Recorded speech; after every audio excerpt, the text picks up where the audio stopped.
Crime is a human creation. It has existed since God created Adam, the father of all mankind. It is aggressive behavior that harms both the individual and society.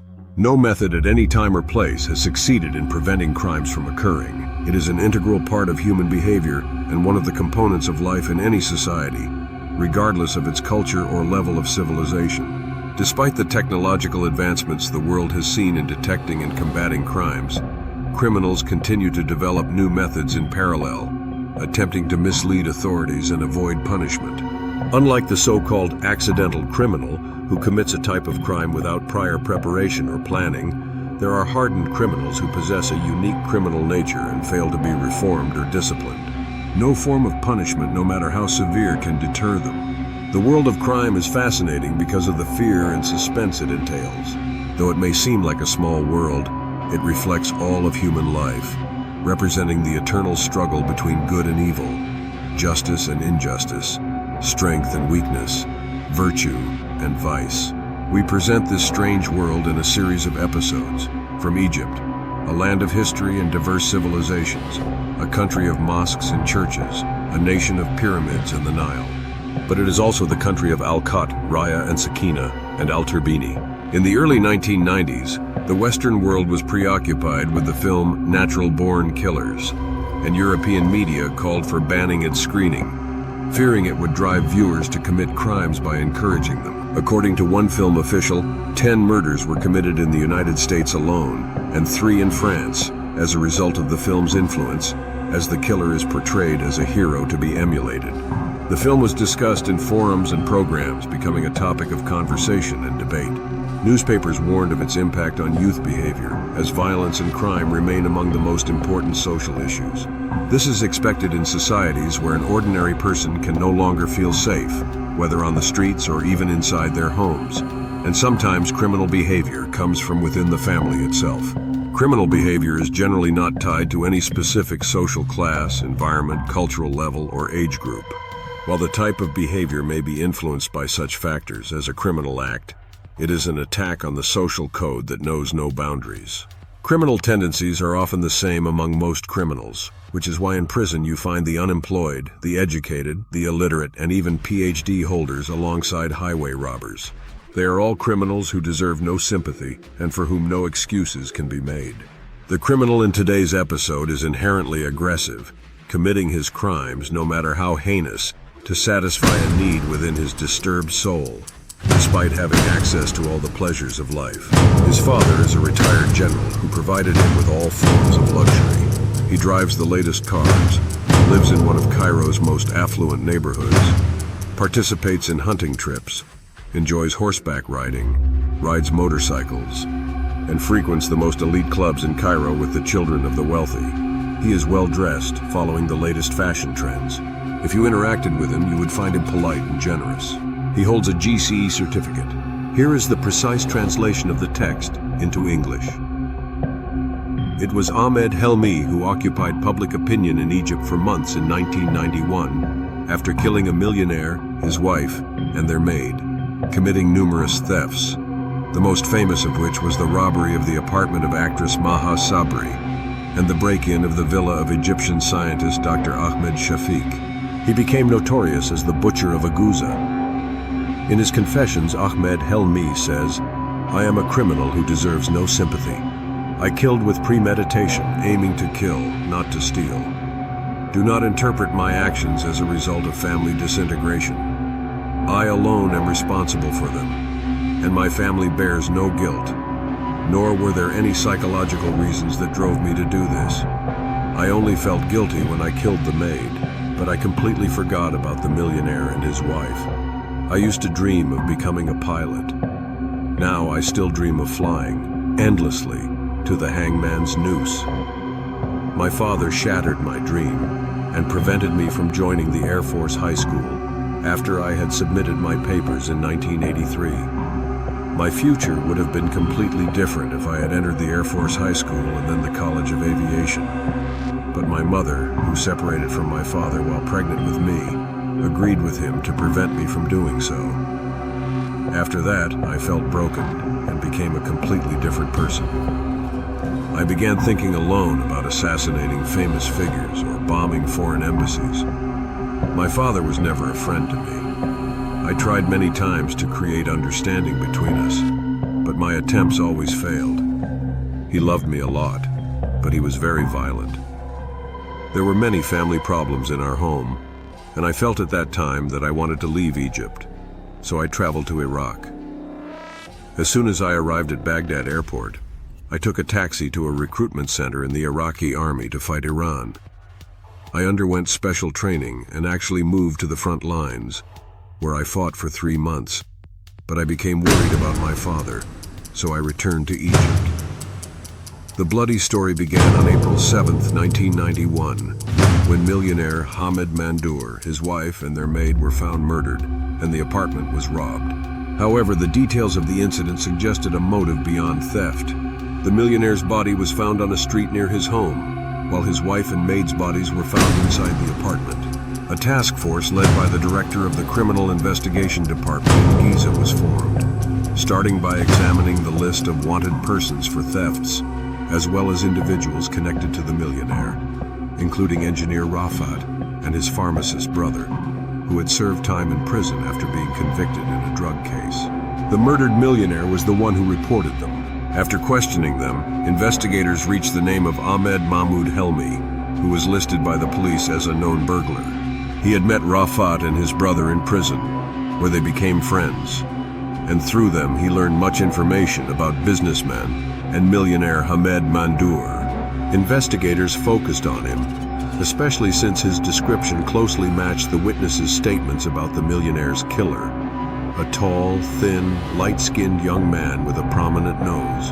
The search for Ahmed Helmy began. Ahmed lived with his wife in a furnished apartment on Sudan Street. He left her, moving to another apartment in the Mahdi district.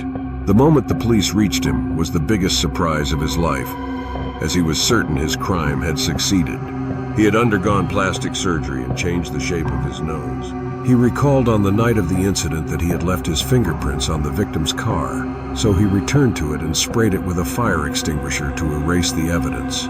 The details of the crime began to unfold before the detectives. Ahmed had attempted to break into the millionaire's apartment to rob it, but he failed.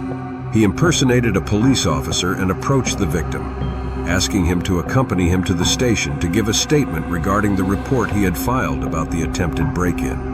He got into the victim's car and stopped in a nearly deserted place, shooting him with a silenced gun. Afterward, he returned to the victim's apartment. The maid opened the door and he had thought she had already left. He told the victim's wife that he had returned to guard her until her husband came back, fearing the burglar might return.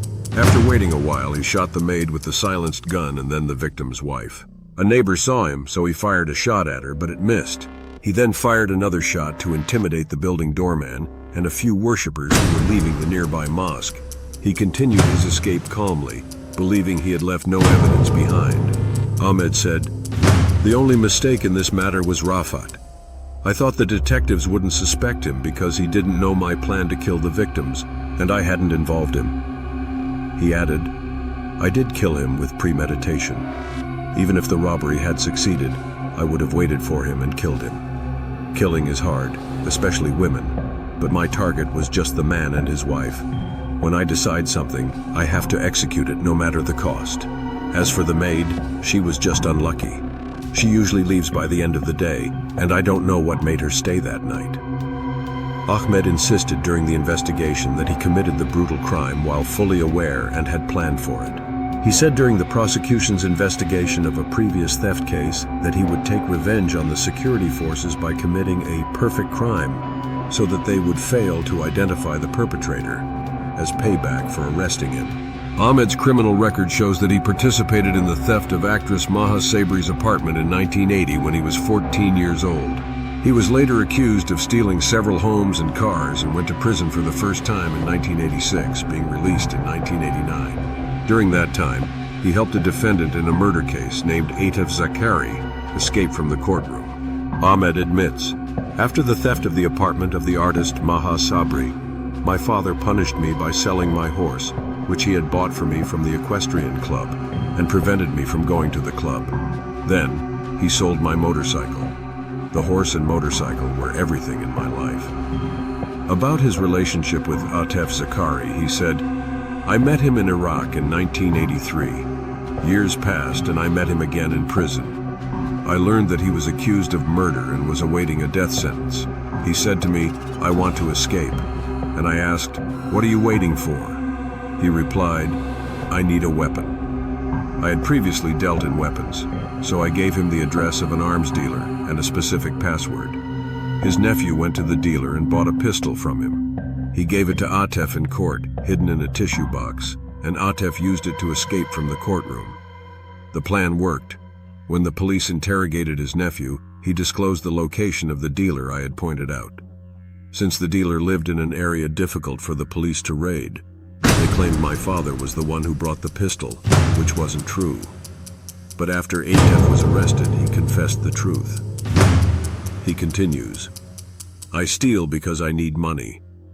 When I find myself broke, I decide to do something, then completely forget what I did and go back to my normal life. I don't share my thoughts with anyone, and no one can influence me except my wife, who is the only one who can. I wish my father would forget about me. I have become a completely different person than the one he raised. Prison in particular turned me into a completely different person. I learned to doubt everything around me and learned everything bad there, from drug dealing to politics. I used to hear about secret organizations and wanted to join them." In Ahmed's criminal record, there is a strange incident detailed in a report filed by the prominent doctor and scientist Ahmed Shafiq, known for his groundbreaking discoveries in treating incurable diseases. He says, "On the second day of Ramadan at 10 o'clock, I was surprised by two young men breaking into the villa. They initially claimed to be police officers. Once the house was clear, they tied up my wife, Dr. Olfat al-Sabai, my son, the servants, and me with ropes. One of them pointed a gun at my wife's head, demanding the keys to the safe, which he handed over. He then ordered his partner to untie me and started questioning me about my AIDS research, saying he wanted the microfilm where this research was recorded. I told him I didn't keep it at home or anywhere in Egypt, which was the truth.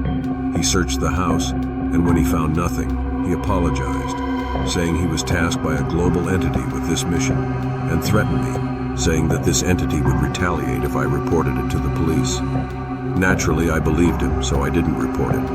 Later, when I was sure I was safe, I informed the police." He adds, "I don't think he's crazy at all. He's very normal, balanced, and fully aware of what he's saying. He's also polite, elegant, and well-educated, and he didn't even attempt to steal anything. On the contrary, he tipped one of the servants."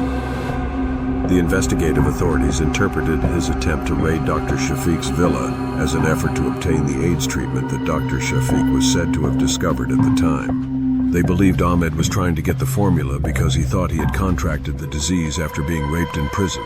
On a different note, an investigator mentioned that Ahmed genuinely believed this discovery was worth millions, and that he wanted to obtain its secret and sell it to a pharmaceutical company, exploiting his knowledge of English and ability to communicate with such entities. Ahmed talked about his various and conflicting plans, saying he intended to travel to Italy or Lebanon to assassinate a well-known political figure. He also planned to blow up the embassy of a major country. However, his arrest halted these bloody dreams, and now he spends his final days dreaming only of the gallows, the only dream in his life that came true.